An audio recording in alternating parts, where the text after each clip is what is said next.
Orbiting 250 miles above Earth, the space station provides the ultimate view of planet Earth. From this perspective, we ask our guests to engage with 6 questions that orbit around wonder and stories of hopefulness. For the next few minutes, this is our Wonderspace.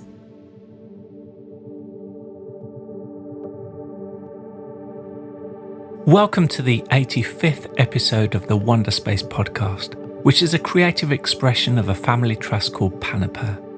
My name is Steve Cole, and since September 2020, I have asked the same 6 questions to over 80 people from around the world.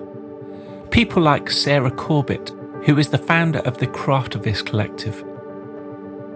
I do believe that if we want to make our world a more beautiful, kind and just place, then our activism can absolutely be more beautiful, kind and just. It's treating people how you want to be treated. Sarah was our 3rd guest on Wonderspace, which you can hear in full at ourwonder.space.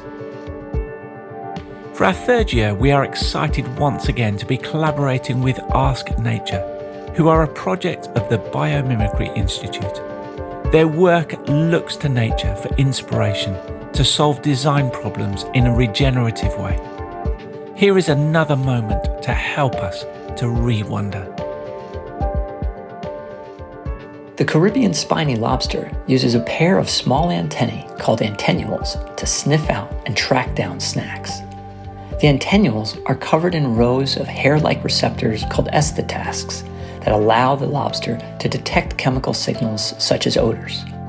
When flicked quickly downward through a drifting underwater scent trail, the hair array acts like a leaky sieve, allowing more water to pass through the sense receptors, grabbing odor molecules from the turbulent water currents.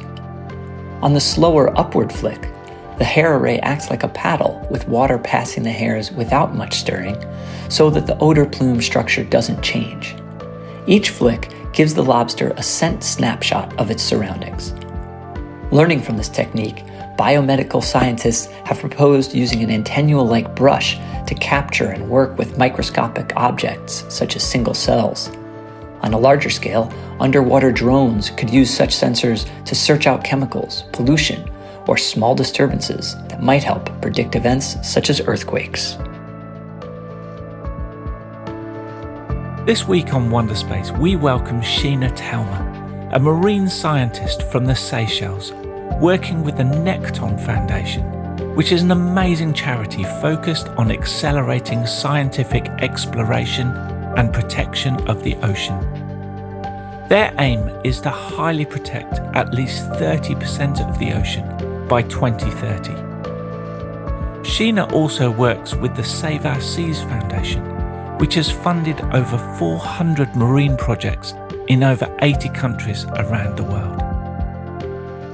With this expansive overview of Earth, I start by asking Sheena if we could do a fly past on any part of the world that is significant to you. Which place, city or country would it be and why?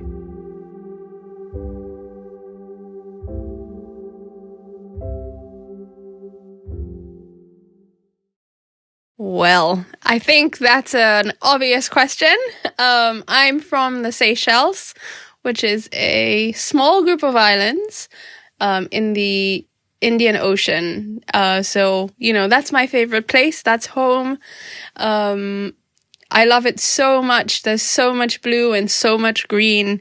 And every time I fly in coming from another country, it just reminds me of how amazingly blessed I am to be from a country that is so full of wonder, and so much more to explore and discover. So I would say definitely homeland, which is Seychelles. Sheena, give us a glimpse into your life story so far, with an emphasis on what you are doing currently. I'm from a small island state or a large ocean nation, and that means that you are surrounded by the ocean when you grow up. But unlike a lot of marine biologists, which is what I am now, I didn't grow up being super confident in the ocean. I was as a kid, as most kids are, like excited about water and stuff like that, but had a few bad experiences, one particularly bad one that kind of scared me from the ocean for a long time, until my community, my friends and family kind of pushed me back into it. I took a step into diving when I was around 17 and just fell in love with the ocean and that ocean space. And then went on to study marine biology. Well, more ichthyology, which basically is just a fancy word for studying fish. Today, I am a marine biologist, or I identify as that. And I'm a consultant, so I'm based in Seychelles, and I work for a variety of different organizations, including Save Our Seas Foundation and also Nekton. So Nekton, specifically, we do deep sea research with countries where deep sea research isn't necessarily priority on the agenda. Fair enough, because deep sea research is very expensive and generally very difficult to access. So my current pathway is to do as much as I can for the environment, but particularly illuminating the deep sea. So when we think about our ocean, when we think about the environment, I think there's a lot of doom and gloom around the fact that it just feels like there's nothing more we can do to kind of save ourselves, really, from the destruction that we've created. But I think one thing that we forget is that our ocean, our planet, has the amazing ability to heal itself if we just allow it the space to do that and to curb our own habits, our own negative mindsets, so that our Earth can heal itself. So I think the deep sea is a great way in bringing people in, creating a message of hope, creating an interest and mesmerization, instilling this childlike curiosity in our natural world. A springboard, if you will, to allow a new and renewed interest in our natural world. Where on earth is your place of reset or recharge? My place of reset or recharge is probably with my dogs at home, with my family in the garden, and, feeding my chickens, doing very small jobs that kind of seem, why would that be so important? But I think that spending time with people and family is really, really important. It reminds me, especially little kids, especially like my cousins, and they're so much younger than me. It reminds me why I am so interested in what I do, why I want to make our world a better place. It reminds me why I'm still working within the environmental sphere, even with all the seemingly multitude of hurdles that we face. Just being present with family, with especially little kids, reminds me that there's such a great generation that is coming up, that have so many solutions at their fingertips, that there is hope, and that if we work together, especially intergenerationally, we've got so much more to achieve. What wonder of the natural world excites you the most? The place that mesmerizes me the most is the deep waters. I think it is so cool, for lack of a better word, for us to even imagine what lives beneath the surface of our ocean. And the fact that we don't even know most of the species that occur in these parts of our planet. But also the fact that most of our planet is ocean and a lot of it is deep. I mean, that to me is mind-boggling. And when I think about exploration, I'm like, space is awesome. I mean, we're all obsessed with that. But we've got like the coolest thing in our very backyard, which is our deep sea. And my aspiration is to be able to discover more of it. Sheena, what is your story of hopefulness that's not your own, about a person, business or non-profit who are doing amazing things for the world? One of the organizations that I feel really speak to the youth and are trying to congregate groups of youth worldwide so that they feel empowered but can also take action is the Sustainable Ocean Alliance.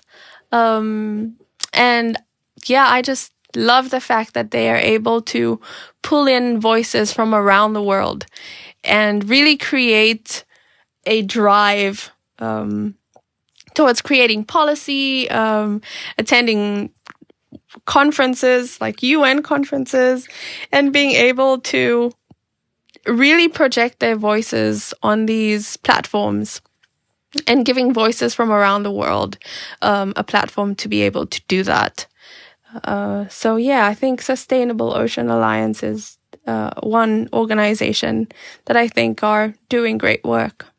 And one of the organizations that I've been really excited about and to see how much further they go is the Ocean Discovery League.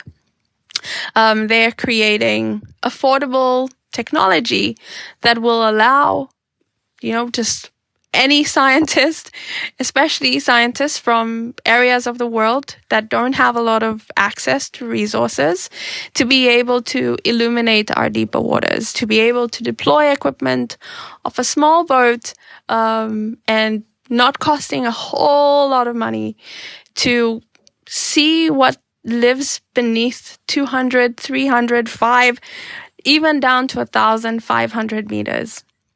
And I'm really excited to see where their work continues to take them.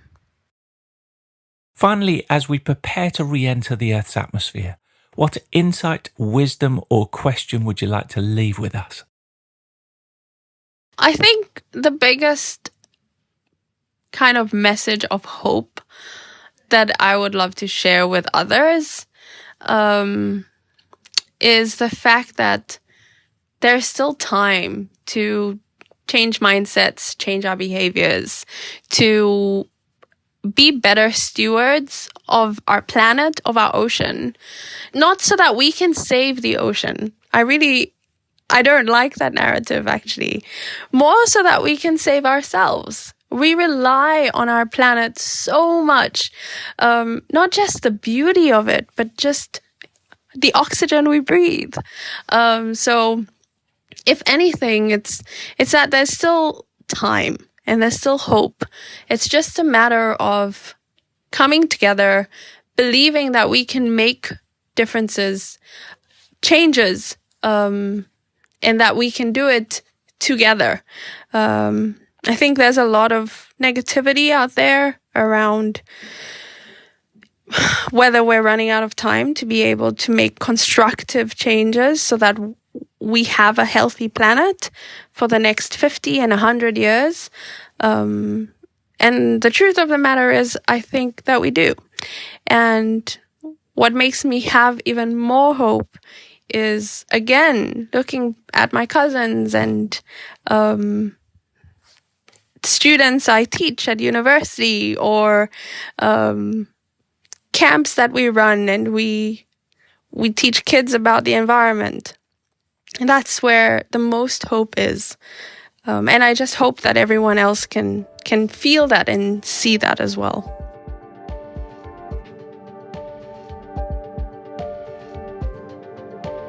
Web links to all the organisations Sheena talks about can be found on her episode page on the Wonderspace website, ourwonder.space. What is your story of hopefulness that is not your own, about a person, business or non-profit who are doing amazing things for the world? We would love you to consider recording yourself in under 30 seconds, sharing your story on your phone through your video or the voice memo or recorder app.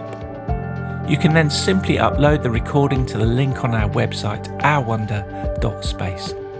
Start with your name and where you are from, and then share your story of hopefulness in under 30 seconds, and we will look to include them in future episodes.